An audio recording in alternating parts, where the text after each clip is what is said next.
Israel's defense minister just stood in front of graduating fighter pilots and made a promise that had nothing to do with the ceremony they were there for. If we have to go back, we will go back with even greater force. Not a warning to Iran directly, a promise to his own military delivered on a pilot's graduation day.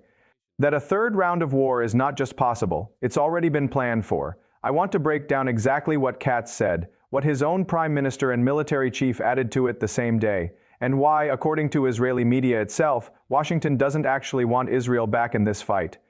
Over the next 20 minutes, I'll cover Katz's full statement and the specific military capability he's describing, what Netanyahu and IDF Chief of Staff Zamir each added at the same ceremony, the striking detail buried in Channel 12's reporting about American reluctance to bring Israel back into active combat, and the contradiction sitting underneath all of this bravado. Israel says Iran has been weakened by two previous campaigns, while separate intelligence assessments suggest Iran is already rebuilding. This isn't just tough talk at a graduation ceremony. It's a preview of a decision point that may be closer than either government wants to admit. Let's take the statement in full, because Katz didn't hedge any part of it. Speaking Thursday, July 9th, at a pilot's graduation ceremony at Hatzarim Air Base, Defense Minister Israel Katz said, "The Army is ready and on alert for a resumption of fighting in order to regain air superiority and strike again in Iran to eliminate threats, including a third time if necessary." He specified the nature of any renewed operation too, describing it as potential blue and white, meaning independent Israeli, strikes distinct from coordinated action with the United States. Then came the line built for exactly this kind of headline: "If we need to return, we will return with even greater force." Katz didn't stop at general readiness. He invoked a specific personal history to underline the threat, recalling that roughly a year earlier he had delivered a direct message to the late Iranian supreme leader. "I sent a direct message to the dictator Ali Khamenei and the group of Ayatollahs in Iran that Israel's long arm will catch up with them in Tehran, Tabriz, Isfahan, and wherever if they try to harm Israel." He then pointed to what followed as validation of that warning. About 4 months ago, we returned to operating in the skies of Iran. We eliminated many of the regime's seniors, and in the historic opening blow of Operation Roaring Lion, we eliminated Ali Khamenei. This wasn't abstract deterrence rhetoric. This was Israel's defense minister citing the assassination of a foreign head of state as proof of concept for a policy he was now threatening to repeat. Katz wasn't speaking alone that day, and what his colleagues added matters just as much. Netanyahu, at the same ceremony, offered a framing designed to sound both triumphant and cautionary at once. The Iranian axis is weaker than ever before, while Israel is stronger than ever before. We proved that the long arm of the Israeli Air Force can reach anywhere, from Yemen to Iran. Yet we must also acknowledge that the campaign is not over. That's a prime minister simultaneously declaring victory and warning it isn't finished, a rhetorical balancing act that lets him claim success from the previous two campaigns, while keeping the option of a third fully alive. IDF Chief of Staff Zamir went even further in signaling active planning rather than just readiness. According to the Times of Israel, Zamir departed from his prepared remarks entirely, reportedly because Netanyahu, Katz, and President Isaac Herzog had already spoken at length. What he did say was blunt: on the drawing board. Our new plans. Major operations are still expected to lie ahead of us. Be prepared. His prepared but undelivered remarks, which the Times of Israel obtained separately, were arguably even more revealing, stating that hundreds of Israeli Air Force planes had been kept on standby for immediate takeoff in recent weeks, and that the military remained on high alert for immediate action regarding both Iran and Lebanon simultaneously. 3 of Israel's most senior security officials, on the same day, at the same graduation ceremony, all delivered variations of the same message. This is not over, and active planning for what comes next is already underway.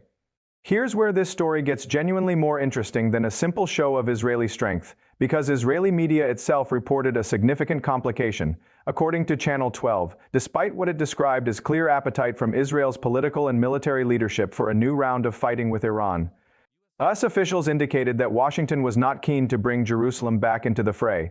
That's a meaningful gap. Israel's own defense minister, prime minister, and military chief are all publicly signaling readiness and even eagerness for a third campaign, while the ally whose cooperation and airspace coordination that campaign would likely require is reportedly resistant to the idea.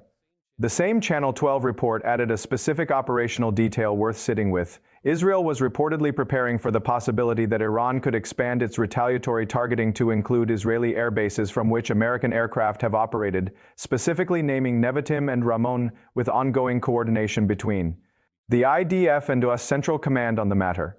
That detail complicates the entire picture. Israel isn't just weighing whether to voluntarily rejoin this fight. It's simultaneously preparing for the possibility that Iran could drag it back in involuntarily by striking Israeli soil directly because of its association with American operations, regardless of what Washington or Jerusalem individually prefer. A U.S. official told Channel 12 that any renewed fighting could last anywhere from a couple of days to a month, depending entirely on whether Iran continues its attacks, suggesting Washington's own internal planning treats the trajectory as still genuinely undetermined. Here's the tension that Katz and Netanyahu's confident framing doesn't fully address. Both officials described Iran as weakened by the two previous campaigns, with Netanyahu specifically calling the Iranian axis weaker than ever before, but separate reporting the same week, citing former U.S. National Security Advisor H.R. McMaster, indicated that Iran was actively rebuilding its missile arsenal and had already reached roughly 50% of the missile stockpile it possessed before the war began.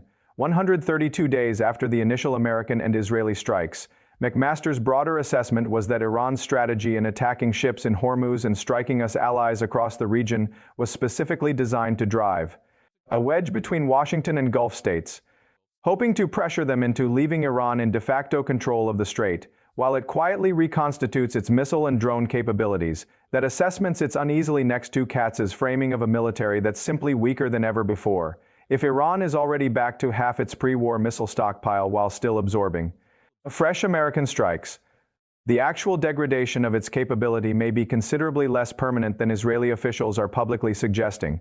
It's also worth noting the diplomatic reaction happening in parallel. Saudi Arabia and the Gulf Cooperation Council both issued statements the same week, condemning Iran's attacks on Kuwait, Bahrain, and Jordan, with the GCC explicitly stating that any attack on one member state would be treated as an attack on all of them, a notable regional solidarity statement that adds yet another layer of actors with a stake in whether Israel's third-time threat actually materializes. Put this together and you get a moment where confidence and caution are being broadcast simultaneously by different parts of the same alliance. Israel's political and military leadership, from Katz's explicit threat to Zamir's undelivered warning about planes on permanent standby, are all pointing toward genuine appetite and preparation for a third round of independent strikes on Iran. But the ally whose tacit cooperation that operation would likely require, according to Israeli media's own reporting, isn't currently on board. And Iran itself may be considerably further along in rebuilding its capability than the triumphant framing from Hatzarim Air Base suggests. Layer on top of that the very real possibility that Iran could strike Israeli territory directly, dragging Jerusalem back into this fight regardless of what either government actually prefers. And you get a situation where the loudest, most confident public statements may not be the ones that ultimately determine what happens next. So here's the question worth sitting with. If Israel's own defense establishment is publicly promising a third campaign delivered with even greater force, while Washington is reportedly reluctant to support it, and Iran is already rebuilding roughly half the missile capability it had before the first two campaigns, whose assessment of this conflict's actual trajectory should you trust? The confident public statements at a pilot's graduation, or the quieter, more uncertain reporting about what's actually happening behind the scenes?